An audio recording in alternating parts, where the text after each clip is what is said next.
ये आकाशवाणी गोरखपुर है। अब आप सोने निगम से क्षेत्रीय समाचार सुनिए। बुलेटिन में पहले एक सूचना।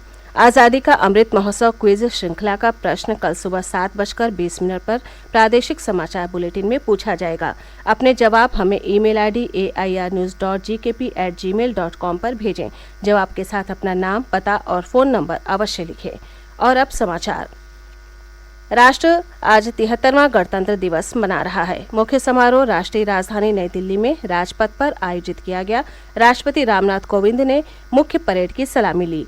गणतंत्र दिवस परेड समारोह आज सवेरे प्रधानमंत्री नरेंद्र मोदी के राष्ट्रीय समर स्मारक पर शहीदों को श्रद्धांजलि अर्पित करने के साथ शुरू हुआ। उन्होंने कृतज्ञ राष्ट्र की ओर से शहीद स्मारक पर पुष्प चक्र अर्पित किया। राजपथ पर गणतंत्र दिवस परेड के दौरान भारत की सैन्य शक्ति, सांस्कृतिक विविधता, सामाजिक और आर्थिक प्रगति का भव्य प्रदर्शन किया गया। परेड में कुल 16 मार्चिंग दस्तों ने हिस्सा लिया। इनमें 6 सेना से और एक नौसेना और वायुसेना से संबद्ध थे। इसके अलावा केंद्रीय सशस्त्र पुलिस बलों के 4, दिल्ली पुलिस का 1 और नेशनल कैडेट कोर के 2 और राष्ट्रीय सेवा योजना का 1 दस्ता शामिल था। विभिन्न राज्यों और केंद्र शासित प्रदेशों की 12 तथा मंत्रालयों और विभागों की 9 झांकियां परेड में दिखाई गईं। उत्तर प्रदेश की झांकी में काशी विश्वनाथ धाम को दिखाया गया। वंदे भारतम नृत्य प्रतियोगिता के जरिए चुने गए 480 नर्तकों ने राजपथ पर अपनी कला का प्रदर्शन किया। लड़ाकू विमानों में Rafale, Sukhoi, Jaguar, Mi-17, Sarang, Apache और डकोटा ने राहत, एकलव्य, त्रिशूल, तिरंगा, विजय और अमृत सहित विभिन्न आकृतियां प्रस्तुत की। परेड की सबसे आकर्षक झलक फ्लाई पास्ट में दिखाई दी, जिसमें भारतीय वायुसेना के 75 विमानों और हेलीकॉप्टरों ने हिस्सा लिया। प्रदेश में भी 73वां गणतंत्र दिवस धूमधाम से मनाया गया। मुख्य आयोजन राजधानी लखनऊ में विधान भवन के सामने हुआ।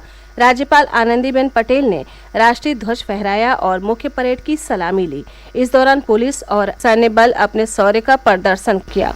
कलाकारों और स्कूली विद्यार्थियों ने सांस्कृतिक कार्यक्रमों के जरिए आकर्षक प्रस्तुतियां दी। परेड में विभिन्न सरकारी विभागों की झांकियां भी प्रस्तुत की गईं। इसमें भारत निर्वाचन आयोग की झांकी भी शामिल रही, जिसके जरिए आगामी विधानसभा चुनाव में लोगों से मतदान करने की अपील की गई। मुख्यमंत्री योगी आदित्यनाथ ने लखनऊ में अपने निवास पर राष्ट्रीय ध्वज फहराया। इसके अलावा प्रदेश में सभी जिला मुख्यालयों, शैक्षिक संस्थाओं और विभिन्न सरकारी कार्यालयों में भी ध्वजारोहण किया गया। प्रदेश में विधानसभा चुनाव के चौथे चरण के लिए नामांकन प्रक्रिया कल से शुरू होगी। नामांकन पत्र 3 फरवरी तक दाखिल किए जा सकेंगे। इस चरण में 9 जिलों की 59 विधानसभा सीटों के लिए 23 फरवरी को मतदान होगा। जिन जिलों में मतदान होना है वो है पीलीभीत, लखीमपुर खीरी, सीतापुर, हरदोई, लखनऊ, उन्नाव, रायबरेली, फतेहपुर और बांदा। वहीं तीसरे चरण के लिए नामांकन प्रक्रिया कल शुरू हो गई। पहले दिन एक उम्मीदवार ने पर्चा दाखिल किया। 1 फरवरी तक नामांकन दाखिल किए जा सकते हैं। तीसरे चरण में 16 जिलों की 59 सीटों के लिए 20 फरवरी को मतदान होगा। इन जिलों में हाथरस, कासगंज, फिरोजाबाद, एटा, मैनपुरी, फर्रुखाबाद, कन्नौज, इटावा, औरैया, कानपुर नगर, कानपुर देहात, जालौन, हमीरपुर, महोबा, झांसी और ललितपुर शामिल हैं।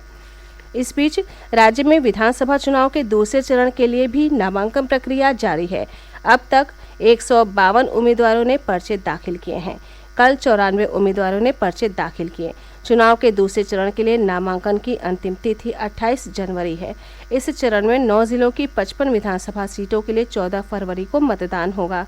इन जिलों में सहारनपुर, बिजनौर, अमरोहा, संभल, मुरादाबाद, रामपुर, बरेली, बदायूं और शाहजहांपुर शामिल हैं। समाजवादी पार्टी ने कल 39 उम्मीदवारों की एक और सूची जारी की। अयोध्या से पवन पांडे को उम्मीदवार बनाया गया है, जबकि मिल्कीपुर सीट से अवधेश प्रसाद को टिकट दिया गया है। गोंडा जिले में गोंडा सीट से सूरज सिंह, कटरा बाजार से बैजनाथ दुबे और कर्नलगंज से योगेश प्रताप सिंह को उम्मीदवार घोषित किया गया है। भारतीय रेल ने अपनी भर्ती परीक्षाओं की चयन प्रक्रिया को लेकर उम्मीदवारों के विरोध के मद्देनजर केंद्रीकृत रोजगार अधिसूचना के अंतर्गत गैर तकनीकी लोकप्रिय श्रेणियों की भर्ती परीक्षा और उनसे संबंधित पहले चरण की कंप्यूटर आधारित परीक्षा का आयोजन स्थगित कर दिया है। विभाग ने इस महीने की 14 और 15 तारीख को रेलवे भर्ती बोर्ड द्वारा जारी पहले चरण की कंप्यूटर आधारित परीक्षा के परिणामों को लेकर उम्मीदवारों की चिंताओं और संदेह दूर करने के लिए उच्च स्तरीय समिति भी गठित की है। इसी के साथ क्षेत्रीय समाचारों का ये बुलेटिन समाप्त हुआ। नमस्कार।